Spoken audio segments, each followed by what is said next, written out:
Ok, el día de hoy vamos a profundizar en el péndulo físico. Vamos a resolver, pues, problema donde vamos a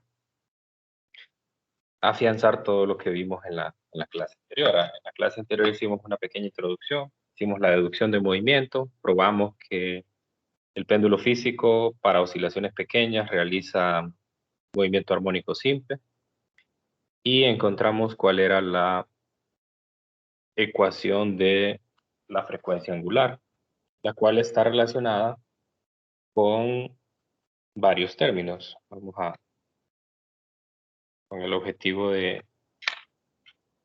aclarar un poco algunas cosas, vamos a desglosar cada uno de ellos. Si notan, aparece el momento de inercia en la ecuación. El momento de inercia siempre en un péndulo siempre va a ser alrededor de un eje que es paralelo al eje que pasaría por el centro de masa. Si ustedes notan aquí, siempre hay una diferencia, una distancia entre el punto P y el centro de gravedad, ¿no? Entonces esa distancia es la que provoca el torque y por lo tanto lo que provoca las oscilaciones.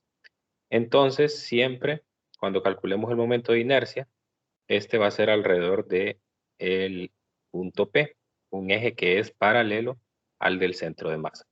Por lo tanto, eso implica que nosotros siempre en los péndulos vamos a tener que utilizar el teorema de ejes paralelos para poder encontrar ese momento de inercia. Entonces, va a depender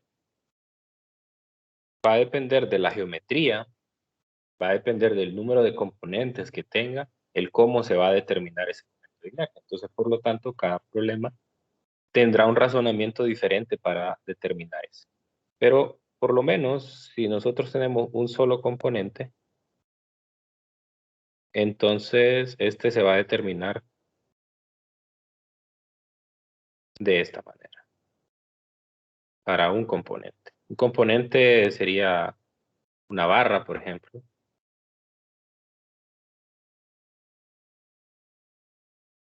Disco, oscilando, una sola geometría. El I centro de masa sería el clásico que aparece en la tabla, vamos a poner aquí la referencia, el mismo libro de texto. Hay una tabla ya de momentos de inercia alrededor, la mayoría son alrededor del centro de masa, y hay algunos por ahí que están en ejes paralelos. Por ejemplo, está el de la varilla delgada a través de un extremo y está el de la placa rectangular a lo largo de un extremo. Luego están los clásicos, que sería el de la varilla delgada a través del centro, el cilindro hueco, el cilindro sólido. Entonces, en ese sentido, vamos a remontar normalmente a esa tabla. Es la tabla 9.2 para encontrar los momentos de inercia a través del centro de masa. Pues la masa m que aparece ahí, pues es la masa del objeto. Y d, como ya sabemos, es la distancia del centro de gravedad al pivote. Entonces, cuando es un componente, esto normalmente es muy sencillo, no hay tanto que hacer, pero la cosa se complica cuando nosotros tenemos más de un componente en el péndulo. En ese caso, nosotros vamos a tener que aplicar para cada uno de los componentes, vamos a tener que aplicar el teorema de ejes paralelos. Entonces, dependiendo de cuántos componentes sean, así tendrá que aplicar el teorema de ejes paralelos. Entonces, el momento de inercia total que aparece en la fórmula vendrá a ser una sumatoria de todos los momentos de inercia de los componentes. Así que según la fórmula será momento de inercia de un componente más la masa de ese componente por el d de ese componente. Entonces, voy a tener por cada uno de los componentes, voy a tener que aplicar un teorema de ejes paralelos. Entonces, imaginemos que tengo dos componentes, entonces voy a tener que aplicar dos teoremas de ejes paralelos, por lo tanto, esta sumatoria tendrá cuatro términos. Si tengo tres componentes, entonces tendrá 6 términos, etcétera. Hay varios ejercicios por ahí donde, bueno, la mayoría de los problemas que se hacen son así, para varios componentes. Aquí. Varios componentes. Y bueno, cuando también tengo varios componentes, ese d sub i, vamos a poner aquí que ese d sub i, es la distancia del centro de masa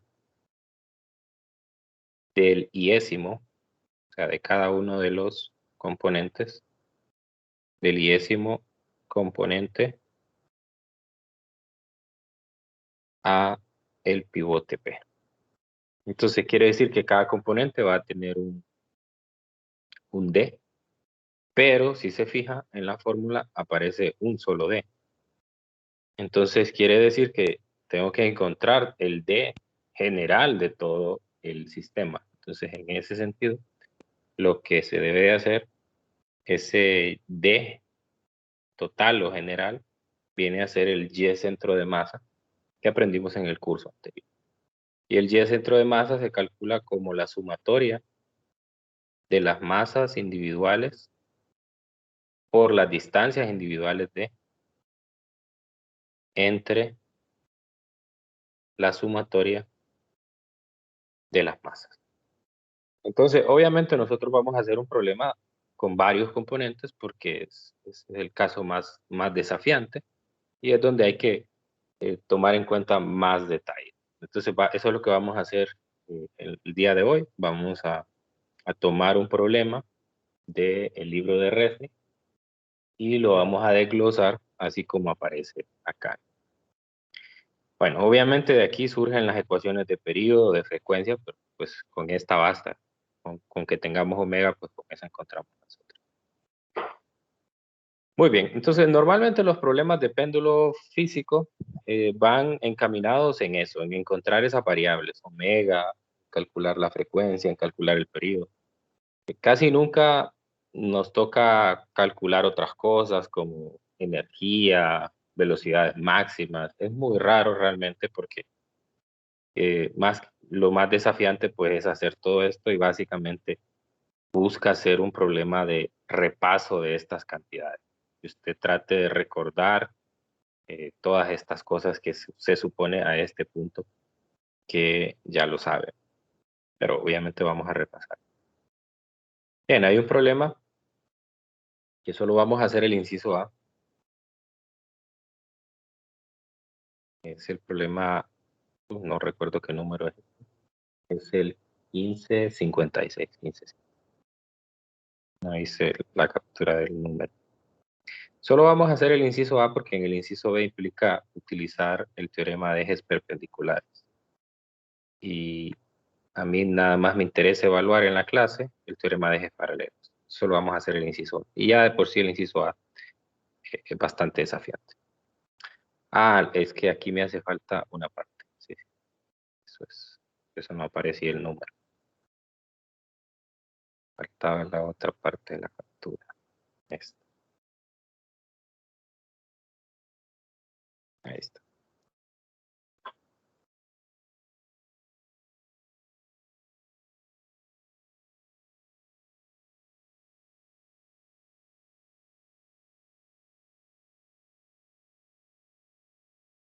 Muy bien, entonces el problema dice la figura 40, que es la que veo en la parte inferior, muestra un péndulo físico construido a partir de dos secciones de igual longitud de un mismo tubo. O sea, son idénticas. El radio interior del tubo es de 10.2 centímetros y el espesor es de 6.40 milímetros. Inciso A, calcule el periodo de oscilación respecto al pivote mostrado. Solo ese vamos a hacer.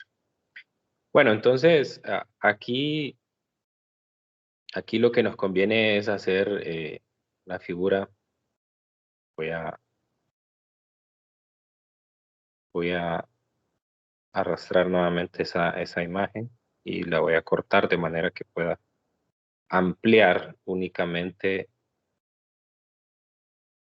la figura y sobre ella vamos a ir dibujando todas las distancias que a nosotros nos interesan.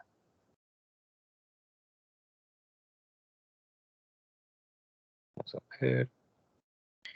Listo. Entonces, bueno, lo primero que debo tener en cuenta es qué es lo que ando buscando, ¿no? Ando buscando el periodo. Vamos a escribir la ecuación del periodo aquí. El periodo es igual a 2pi entre omega, ¿no? 2pi entre omega, y omega es la raíz de mgd entre i, o sea, el recíproco, ¿ya? Que sería i entre mgd. Ok, eso es lo que ando buscando, entonces voy a ir paso por paso. Necesito primero conocer el momento de inercia total del péndulo. Luego la masa, pues la masa va a ser la suma de las dos masas. Es algo importante anotar, en el problema no me dan las masas.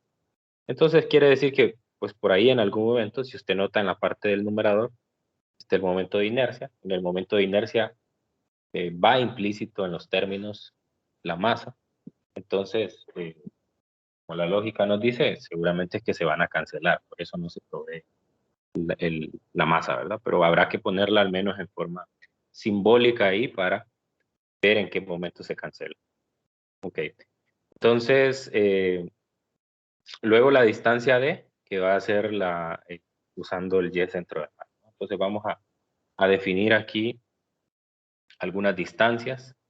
La primera distancia que necesito saber, bueno, aquí este es el pivote.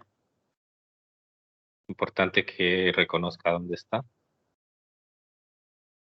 Y tengo que reconocer dónde están los centros de masa de cada uno de los componentes. Hay dos componentes. Este es el primer centro de masa y aquí está el segundo centro de masa. Es el centro geométrico de cada uno de los cilindros. Son cilindros con una pared gruesa, ¿no? O sea, así se le identifica en el libro de texto porque hay un cilindro hueco de pared delgada, ¿no? En ese caso, se considera que el grosor de la pared es despreciable. En este caso no, porque se proporciona, de hecho, el valor. Ok, entonces, lo que tengo que reconocer aquí en un primer cálculo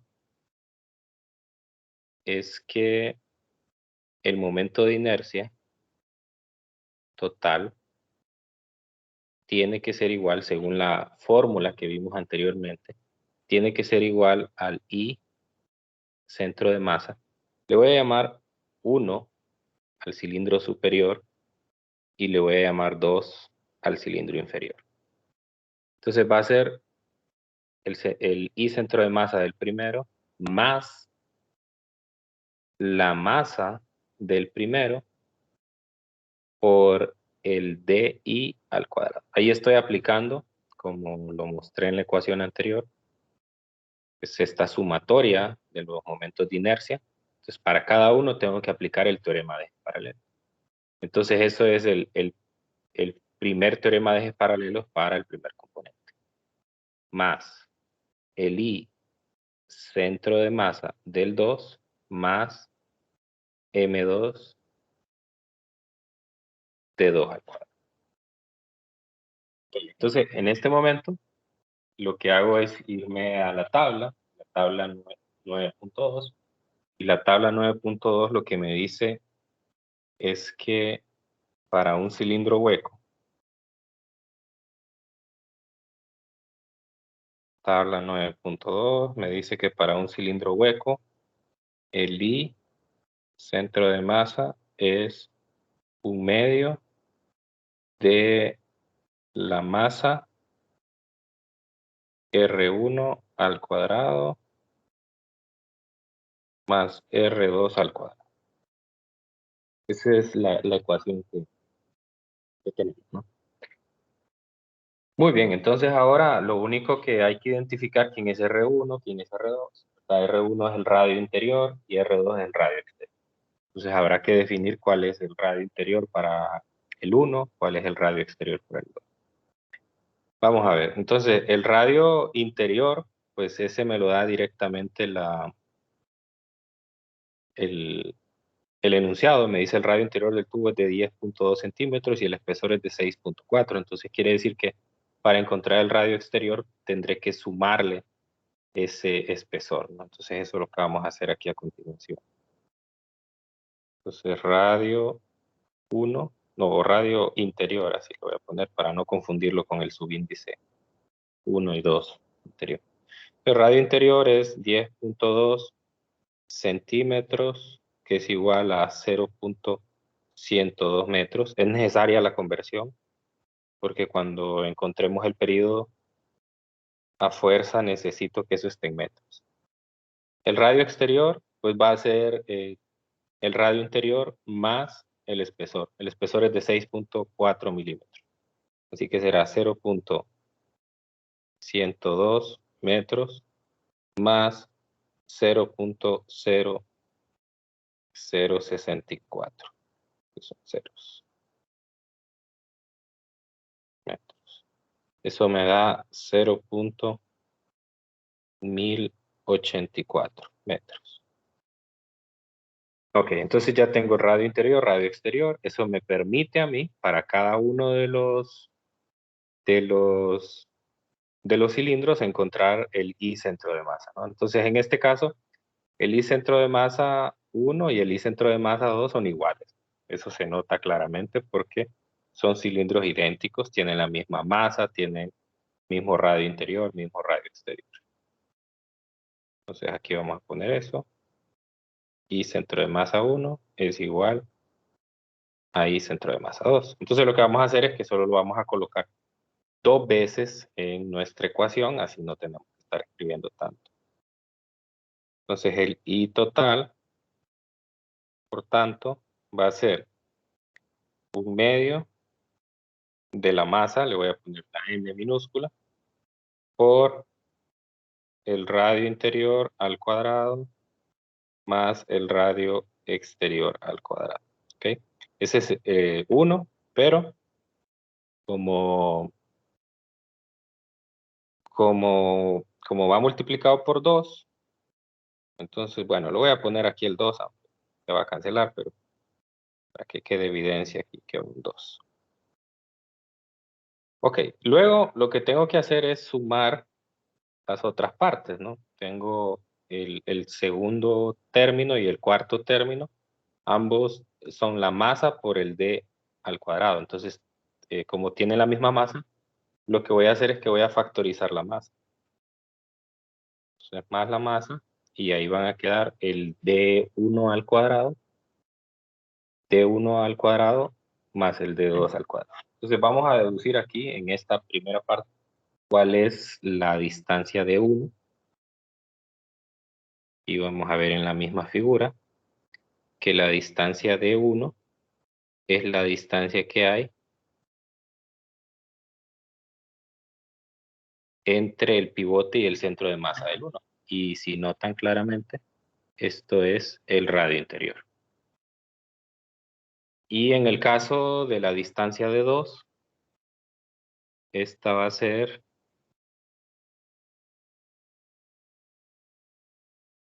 D2. A ver si me ayudan con esto. Que sería igual D2. 2 veces el radio exterior más el radio interior. Correcto. 2 veces el radio interior. 2 veces RI más.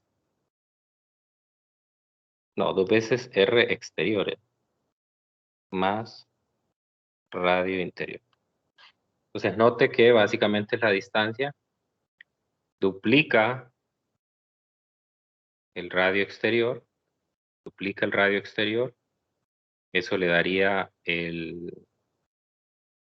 Vamos a ver si estamos bien ahí. ¿Están de acuerdo los demás en eso?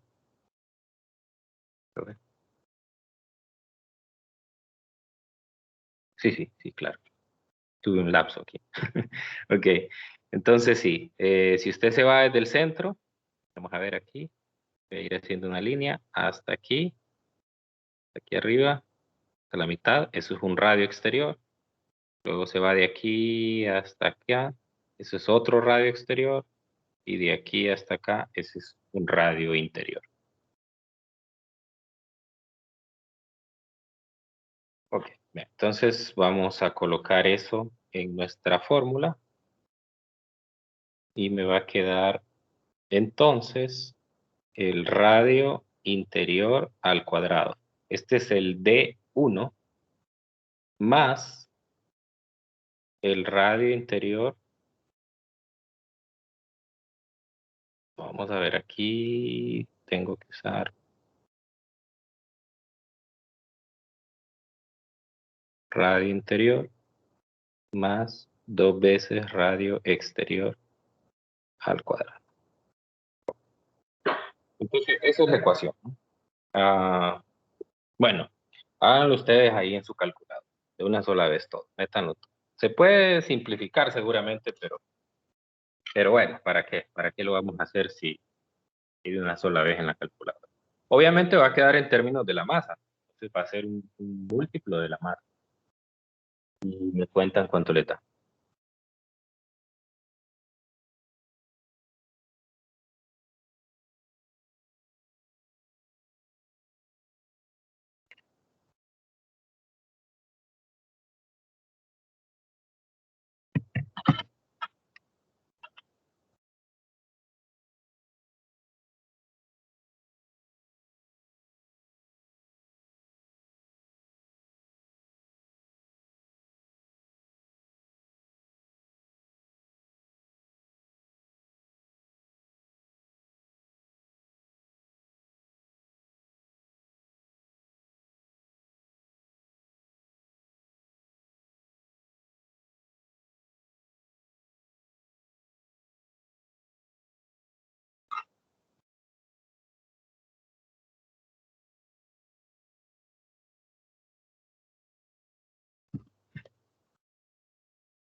¿Ya lo tienen?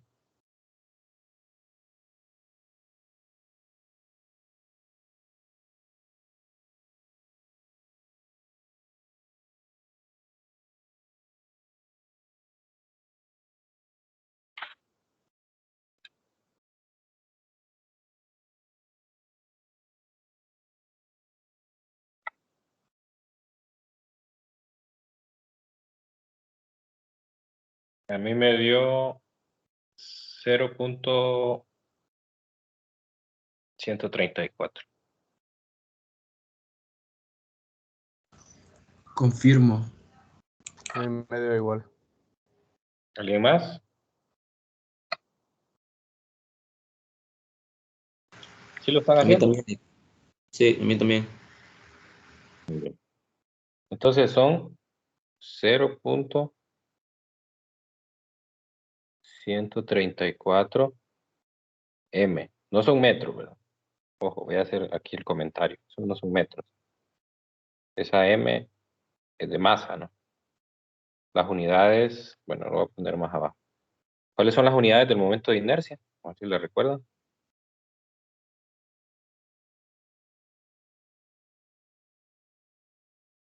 ¿Cuáles son las unidades del momento de inercia?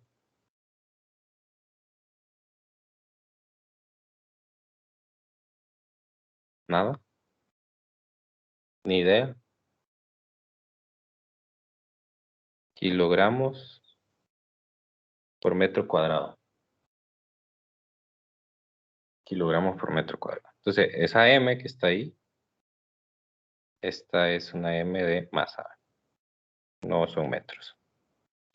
Ok, ya tengo esa parte. Ahora, pues lo que corresponde es la primera parte la segunda parte es la masa, ¿no? Masa total es obviamente 2m. 2m. La masa del primero más la masa del segundo. Ok, la tercera parte es D.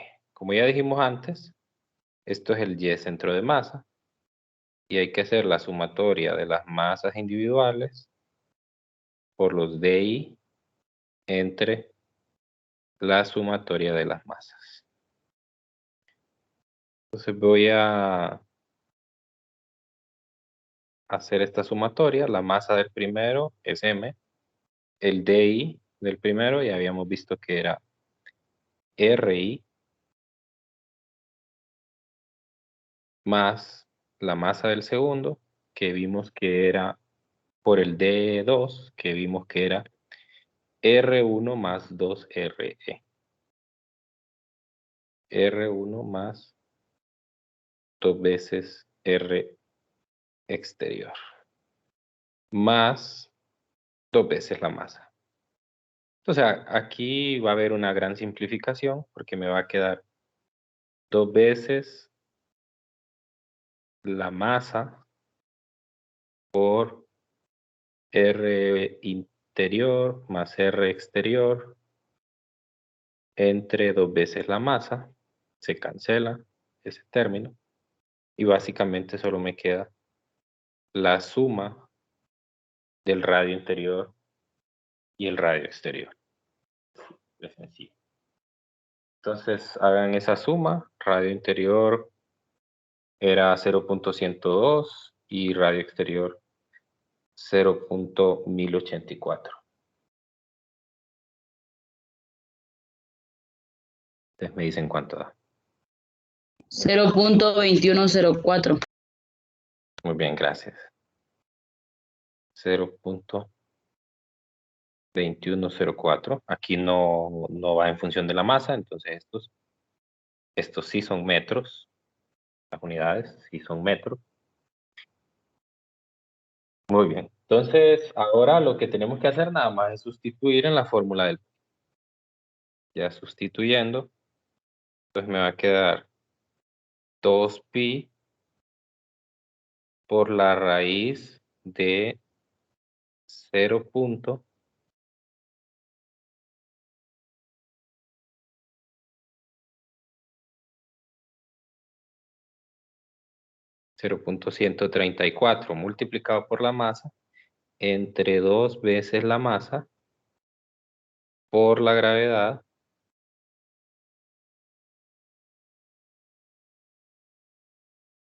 no voy a poner unidades. Bueno, sí las voy a poner, pero las voy a poner en otro color para que no las confundamos con la M que aparece ahí. Entonces estas serían kilogramos por metro cuadrado. Y aquí iría 2 veces M en unidades de kilogramo.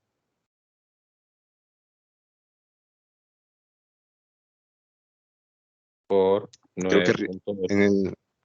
las unidades de arriba solo serían metro cuadrado.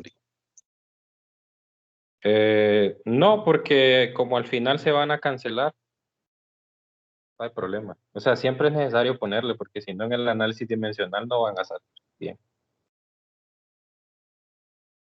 Ok. No sé si me entiende. Sí, sí. O sea, sí, Sí, sí entiendo ya la comprendí. parte. Ajá. Si usted, entiendo que usted ve que se cancelan las unidades, pero lo que pasa es que si las cancela, no se van a cancelar con las de abajo y no van a quedar segundos. Pero. Ok, y luego el último es el D, 0.21104 metros. Listo. Ahora sí.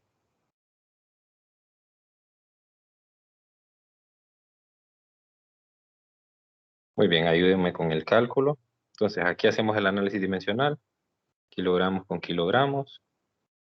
Metros cuadrados con metros cuadrados. Y al final me va a quedar segundo al cuadrado, que al sacarle la raíz son segundos.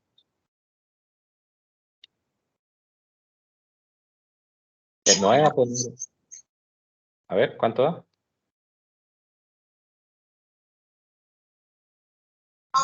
1.13. Muy bien. ¿Confirman? Sí, Listo. Entonces, sí es el problema.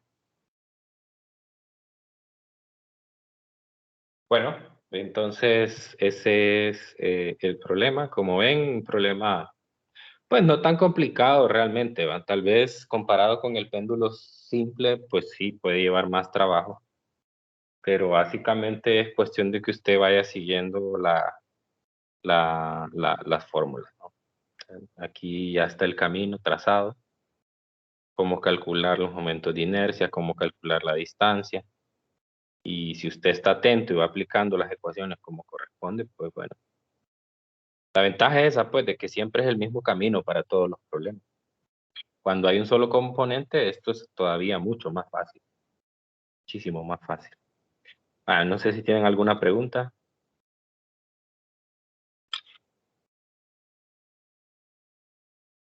¿Quedó claro?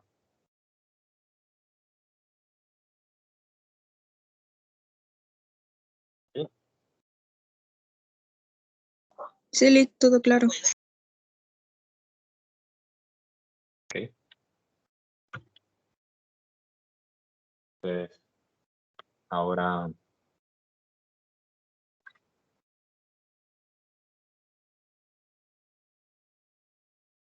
Bueno, ahora les toca a ustedes, ¿no? Ahora les toca a ustedes hacer ejercicios de esto. Ya con esa muestra que tienen ahí, pues pueden practicar, ¿no? Y bueno, ¿qué les digo? Hasta aquí llega el contenido del capítulo 14. O sea, en cuanto a la parte temática, todos los problemas que hemos hecho hasta ahora son problemas de objetivos mínimos. Entonces ahora vamos a resolver, porque para el día de hoy, de hecho, correspondía hacer un repaso, si mal no recuerdo, un repaso de este capítulo. Vamos a empezarlo hoy y lo vamos a terminar el viernes. Mañana vamos a empezar con el capítulo ya, el capítulo 15. Dice la programación. Entonces vamos a hacer ahora, tal vez me da el tiempo para, bueno, por lo menos plantearlo y luego lo terminamos. Déjenme ver cuál podemos hacer.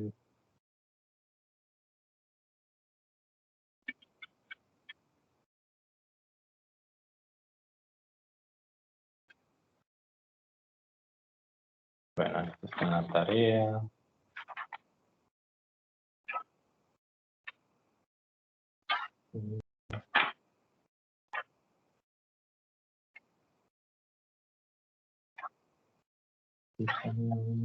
Interesante.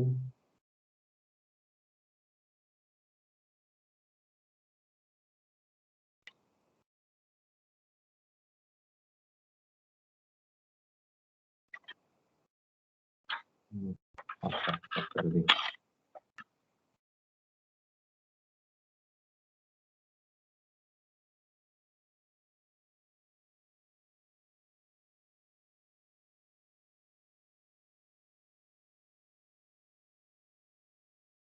Ok, vamos a ver el libro.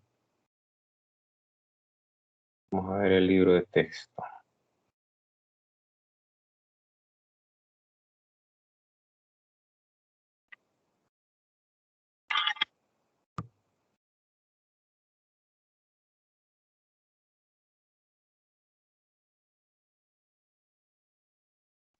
Está este problema también. Recomiendo que lo resuelvan.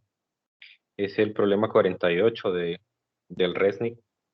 También buscas lo mismo, ¿no? La diferencia aquí es que aquí tiene una barra y un disco uniforme en la parte inferior.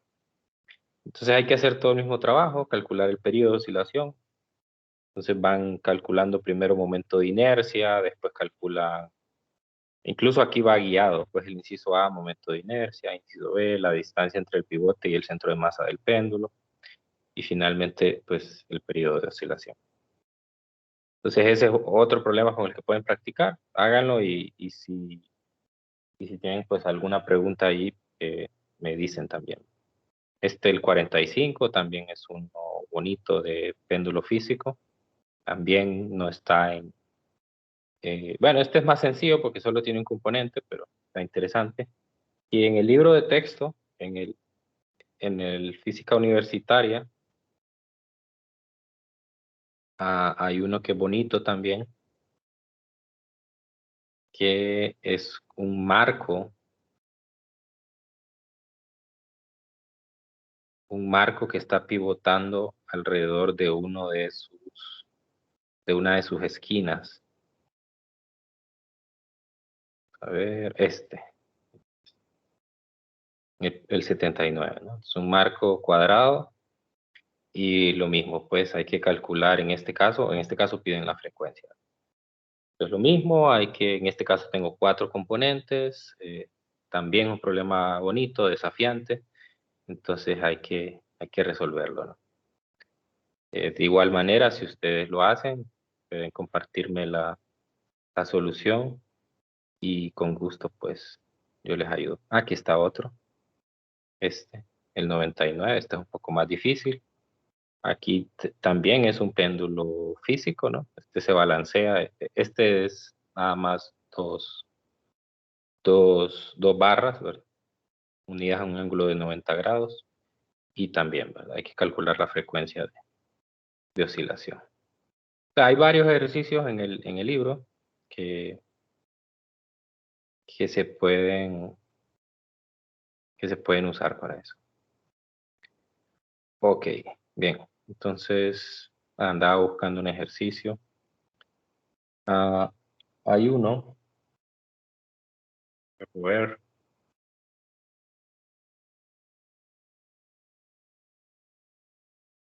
Este ejercicio. Este es un ejercicio que está planteado. Son ejercicios que el texto le llama los problemas prácticos. Y estos problemas prácticos, pues básicamente lo que hacen es que les guían más o menos por cuáles son los pasos que tienen que seguir, pero pues no les dicen básicamente qué es lo que tienen que hacer. No les dicen qué es lo que tienen que hacer. Y entonces, o sea, no les dan los pasos numéricos, pero sí les dan el razonamiento que... Entonces así ustedes pueden básicamente ir siguiendo los pasos, haciendo cada uno de ellos y ver si da la solución. En este caso es un ejercicio en el cual tenemos nosotros 2 cilindros, una especie de mancuerna, una especie de mancuerna. Esa mancuerna está unida a un resorte de constante K y entonces esos cilindros tienen la posibilidad de ir girando alrededor de la superficie y lo que nos están pidiendo es que demostremos que ese sistema realiza un movimiento armónico simple y que encontremos el periodo.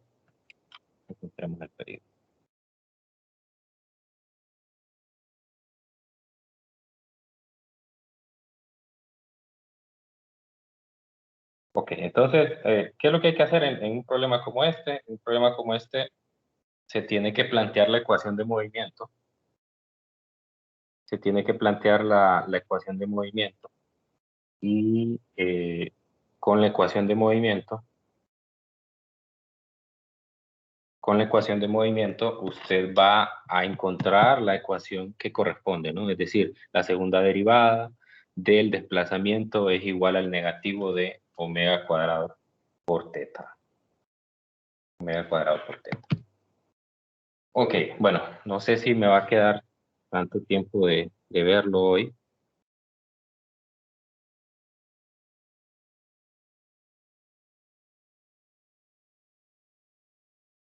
Entonces, en este caso, lo que tenemos que hacer es considerar el movimiento de rotación que hay del objeto M. Bueno, Creo que solo quedan 15 minutos. Vamos a mejor plantearlo mañana, porque es un problema bastante largo. El otro ejercicio, este lo vamos a hacer mañana. El otro ejercicio que tiene que ver con objetivos avanzados es el que está en la tarea. No sé si ya lo intentaron. Ok. Entonces, en este problema normalmente hay una confusión porque a veces se quiere resolver, y eso lo digo porque es un error común cuando se ha puesto en exámenes o en tareas, es un error común que piensen que es un péndulo físico. Este no es un péndulo físico. ¿Por qué no es un péndulo físico? Porque si se fijan, el pivote está colocado exactamente en el centro de masa de la varilla. Entonces, si no existiera ese resorte que está en la parte inferior, entonces la varilla no realizaría oscilaciones. Entonces, en este caso, lo que provoca las oscilaciones es el resorte que está en la parte inferior. Entonces, ese resorte que está en la parte inferior, va a permitir que cuando yo haga un desplazamiento a la derecha o hacia la izquierda, se estira y se comprima y provoca ese movimiento. Ahora, ahí hay que tener un poco de cuidado porque hay que hacer una aproximación, como en todos estos, hay que hacer una aproximación para ángulos pequeños. Entonces, en ángulos pequeños, ese resorte realmente, en la realidad, ese resorte realmente no hace un movimiento lineal. Si usted nota, ese resorte va a hacer un movimiento más o menos como de un arco, es decir, que se va a doblar un poco. Pero como se consideran ángulos pequeños, entonces en este problema lo que hay que hacer es que hay que aproximar el arco a un triángulo. Lo que les quiero decir es más que todo una sugerencia para que a la hora de resolverlo, realmente el movimiento real que usted va a tener es este.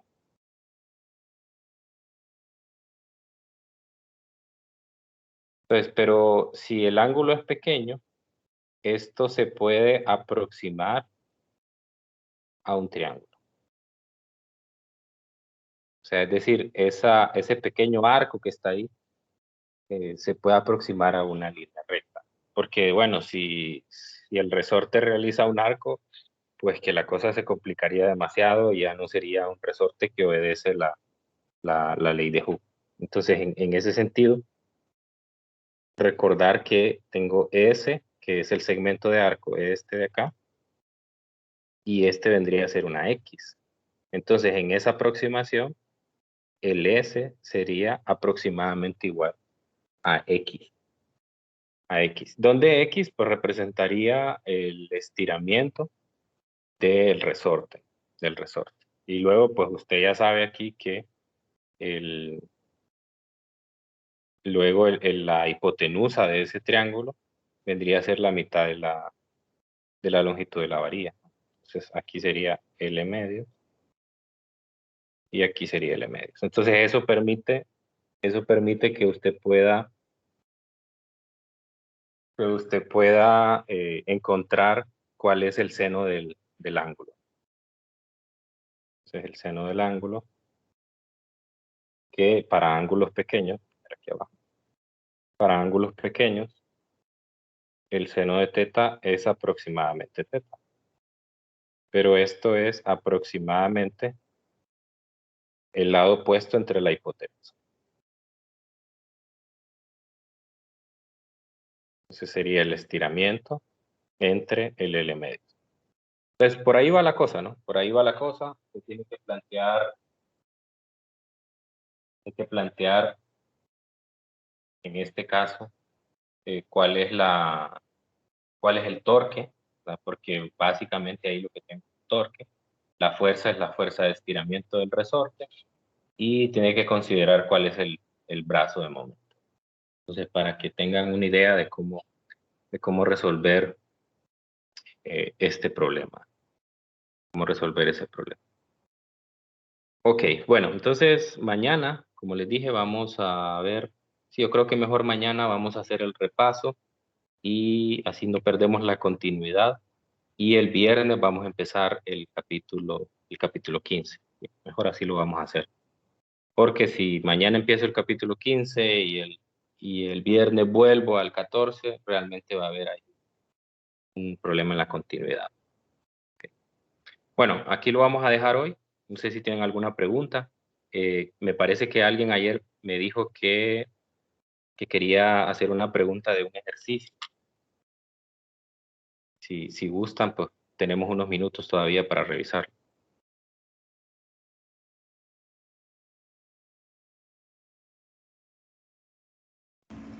Ingeniero, yo tengo una pregunta con el ejercicio número 11 de la guía de la parte de los ejercicios avanzados. El 11. Ok. Por lo que yo estaba viendo en el ejercicio, nos mencionan que tenemos una bola de masa M que está expuesta a 2 tensiones y luego sufre un desplazamiento y cambia como su posición. Yo lo entendí como un problema de fuerzas. Hice el análisis de las fuerzas con respecto a las tensiones cuando ya están como formando un ángulo. Pero hubo una parte que no estoy segura qué es lo que se hace y es con respecto al peso. Porque, digamos, haciendo los diagramas de cuerpo libre, estoy de las fuerzas que tengo serían las tensiones y el peso. Y el ejercicio lo estuve probando, pero me resulta sin agregar lo que es el peso, pero no sé cuál sería la razón de no incluirlo. No es que no se incluye, realmente sí, hay que hacerlo. Lo que pasa es que se parece bastante a lo que sucede cuando tenemos voy a compartir pantalla. Se parece a lo que hacemos cuando vimos el sistema masa-resorte vertical. En el sistema masa-resorte vertical, a ver, está aquí, ok. Entonces, aquí, en el equilibrio, que en este caso el equilibrio correspondería a la posición horizontal, ¿no? Entonces, en ese punto hay un balance, ¿no? Hay un balance entre las dos fuerzas, la fuerza que tiene que ver con el peso y la otra que tiene que ver con las tensiones. Entonces ahí, en la parte superior, cuando la bola se desplaza a una distancia hacia arriba, entonces van a haber dos fuerzas, ¿verdad? Una de tensión hacia arriba, no, hacia abajo, ¿verdad? Son las dos tensiones. Bueno, no son hacia abajo, son en un determinado ángulo, pero al descomponerlas le quedan dos componentes de tensión hacia abajo, ¿verdad? Que esa sería básicamente la fuerza de restitución, ¿no? Lo que pasa es que aquí también hay que considerar ángulos pequeños. En ángulos pequeños, el seno de teta es aproximadamente igual al tangente de teta. Porque acuérdese que en ángulos pequeños, el tangente es el seno entre el coseno. Y el coseno es aproximadamente 1. Entonces, básicamente, el tangente le queda aproximadamente igual al seno. Y el seno, pues, ahí se puede determinar que es la longitud Y que va hacia arriba entre el L, ¿no? Entonces, con eso usted puede encontrar esa fuerza de restitución que le están pidiendo demostrar, ¿verdad? Están pidiendo demostrar. Ahora, con el caso de la masa, el peso, pues bueno, lo que hay que considerar es que el objeto tiene una masa muy pequeña y que y que la fuerza que ejercen las bandas quizás está muy, muy tensado. La fuerza que ejercen las bandas es mucho más grande que el peso, mucho más grande que el peso. De hecho, tiene toda la lógica del mundo, porque si el peso fuera grande, entonces pues las bandas no estarían tensadas y el objeto bajaría y se generaría no algo horizontal, sino que como una especie de arco, ¿no? Porque la bola sería muy pesada. Entonces, en este caso, lo que usted tiene que considerar es que esa fuerza del peso es despreciable. Gracias. Ok. ¿Alguien más?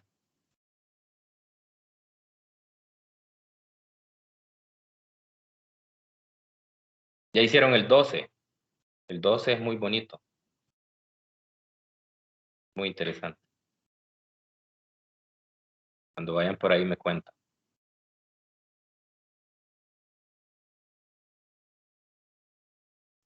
Bueno, entonces, y lo dejamos hoy. Y nos vemos mañana. Como les dije, mañana vamos a tener repaso. Entonces, mañana vamos a hacer 2 problemas de objetivos avanzados. Voy a buscar ahí. No hay tantos en el libro, pero voy a buscar a ver cuáles nos conviene para resolver entre los 2 libros de texto. Ya tenemos uno, que es ese de las mancuernas. Lo vamos a resolver mañana. Y vamos a buscar otro por ahí. Igual, de todos modos, si ustedes tienen preguntas, mañana las pueden hacer, les queda perfecto porque el viernes tienen que entregar la tarea, así que si tienen alguna duda con algún ejercicio que todavía no sepan cómo hacer, pues mañana es un buen momento para preguntar. Bueno, entonces nos vemos mañana, cuídense mucho, que tengan un feliz día. Gracias, Lick. Gracias, Lick. Gracias, Lick. Feliz día. Gracias, Gracias, Lick. Licenciado.